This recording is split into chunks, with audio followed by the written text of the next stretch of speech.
The Purdue University College of Agriculture has a long history of impact in research, education, and cooperative extension to improve agriculture and the role of agriculture in our society. One of the ways that we continue to do that is in this realm of digital agriculture. It's the fusing of our physical and social worlds to make improved data-driven decisions and actions. So you'll see a website up there in the corner. We encourage you to visit that, purdue.ag/digag. I'm Dennis Buckmaster, a professor of agricultural and biological engineering, and I also serve our dean and our associate deans as a Dean's Fellow for Digital Agriculture to coordinate activities in the college, at the university, and through to external stakeholders regarding data-driven, technology-intensive agriculture. One of the projects that we have is the Wabash Heartland Innovation Network. The WHIN project is not exclusively a Purdue project. It is a partnership with WHIN, the organization, the community foundations in a 10-county region of west central Indiana, of course Purdue, as well as Ivy Tech Community College, and many partner organizations, farms, manufacturing firms, etc. The focus of the WHIN project is to increase the role of advanced technology in agriculture and manufacturing. In this series of brief presentations, you're going to learn of how the WHIN funds are being used to advance the technology in agriculture. So whether this particular video covers the capturing, the clustering, the collecting, or the computing, you'll have to wait to see. But in each of these cases, we are moving forward the technology in agriculture through digital means. Greeting everyone, I'm Hui-Hui Wang, the project director of WHIN with Local STEM, data-driven problem solving using agriculture, food, natural resources challenge. As you can see in this project, we have many experts involved.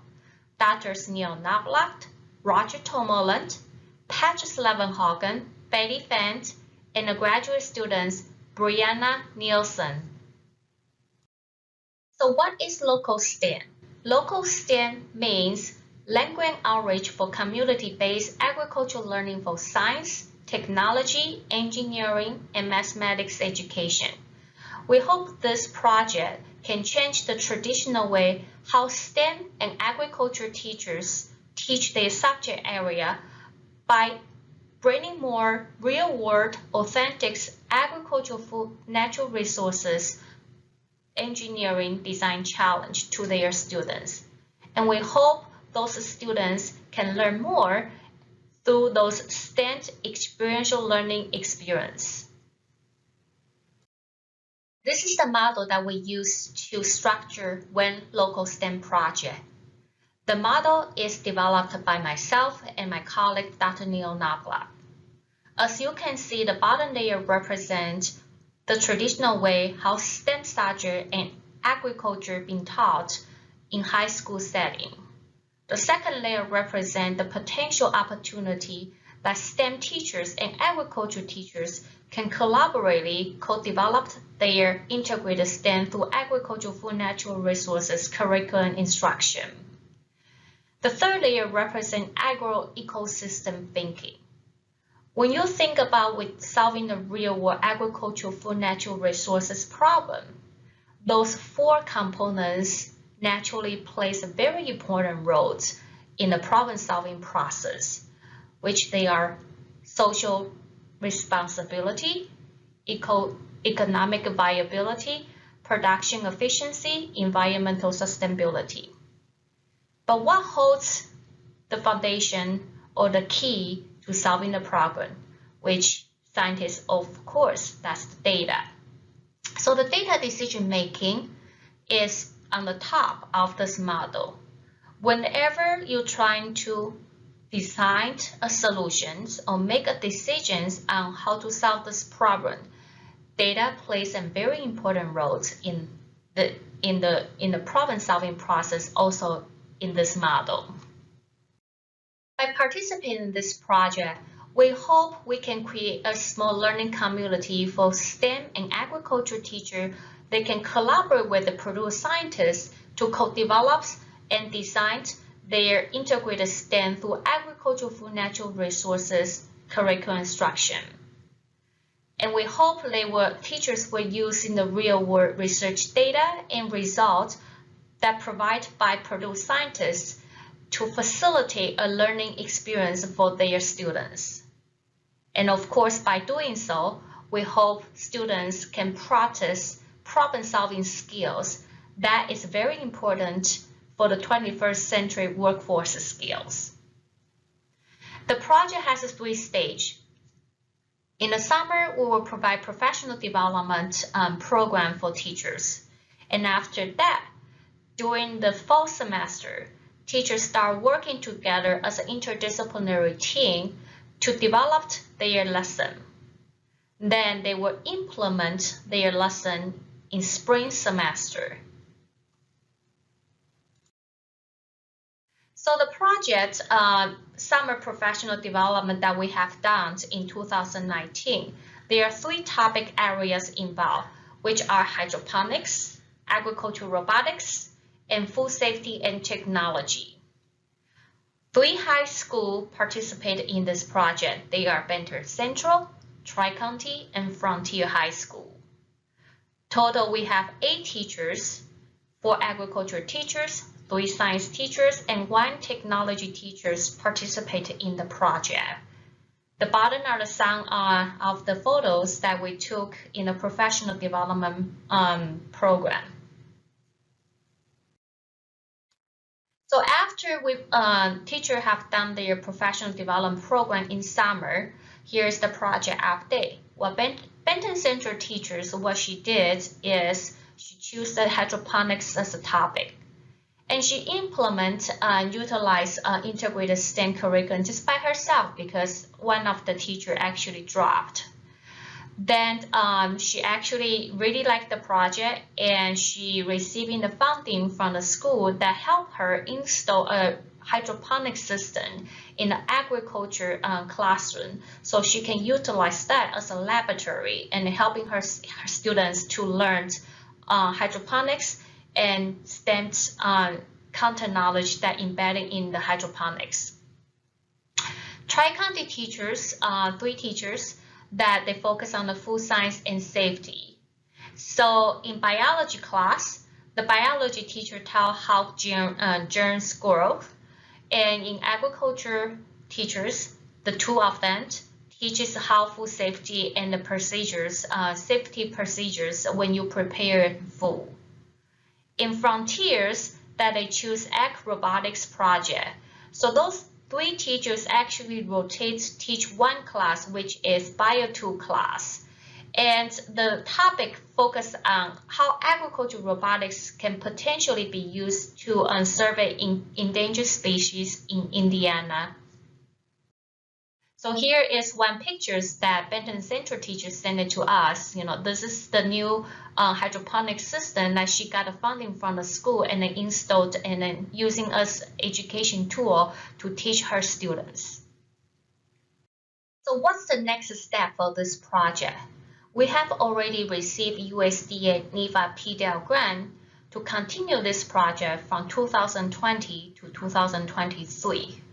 We hope we can finalize the material that Benton Central, Tri-County, Frontier teachers develops and to share with other teachers who are interested in using integrated STEM through F&R, this type of teaching strategy. We hope we can train and help those teachers become peer teachers or educators that teach other teachers to use this type of material. Also, we like to collect more data and then to think about what's the next steps of the research that we like to conduct to help us to improve the model of local STEM. Thank you very much. Hui-Hui, thank you very much for that quick update with regard to your project. I have just a couple questions. And the first one would be, as you look at your project, do you see that it's primarily about motivating these students to work with data and problem solving in agriculture, or is it also very much about building their skills to be able to do these things? I think it is more about building their skills to prepare them to become more a problem solver by using data strategy. Motivation students, yes, I think that incorporates in the project because when you try to do integrated STEM for agriculture for natural resources, this type of real world challenge, solving the real world challenge, that's just motivate students because you using the project and the problem that relevant to their everyday life.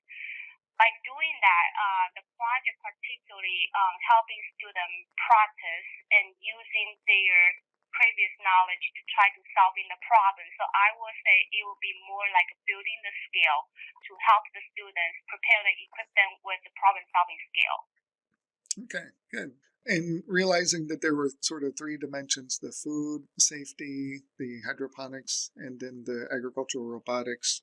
You can pick any one of those three. What is the data aspect of these projects? Like, what elements of data would the students be measuring, analyzing, and using to improve the system? Thank you for the question.